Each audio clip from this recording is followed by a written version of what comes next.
খাবারের থালায় প্রথমেই নিয়ে নিয়েছি 2 চামচ গরম গরম ভাত, নিচ্ছি কয়েক টুকরো শসা আর 1 টুকরো লেবু। আজকে বানিয়েছিলাম চাল কুমড়োর ঘন্ট। আজকে চাল কুমড়োর ঘন্টটা বানিয়েছিলাম কাতলা মাছের মাথা দিয়ে।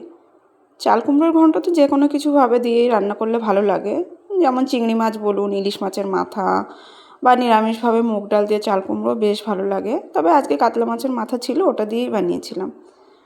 আর আজকে অনেক দিন পর বানিয়েছি বেশ বড় বড় আলু দিয়ে লাল লাল করে কাতলা মাছের ঝোল। অনেক দিন হয়ে গেল কাতলা মাছটাকে এভাবে বানাই না, বেশিরভাগ দিনে কাতলা মাছের কালিয়াই করি, তো আজকে ভাবলাম একটু আলু দিয়ে ঝোল বানাই। তো এই রেসিপিটিও যথারীতি খুবই ভালো হয় খেতে। তো মাছটাও বেশ সুন্দর ছিল, খুব ভালো হয়েছিল। সবসময় না একরকম রেসিপি ভালো লাগে না, কখনো কখনো এটা ওটা ঘুরিয়ে ঘুরিয়ে বানালেও খেতে একটুখানি বেশি ভালো লাগে।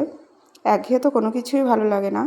তো আজকে দুপুরের আয়োজনে খুব বেশি কিছু ছিল না, এটুকুই। আর সবার শেষে খাওয়ার পাতে রেখেছিলাম বাড়িতে বানানো টক দই। বাড়িতে বানানো টক দই না খেতে আমার ভীষণই ভালো লাগে। এখন তো আমি আর বাইরের কেনা টক দই খেতেই পারি না। যাই হোক, আজকে দুপুরের আয়োজন কেমন লাগলো আপনাদের কমেন্টে কিন্তু অবশ্যই জানাবেন।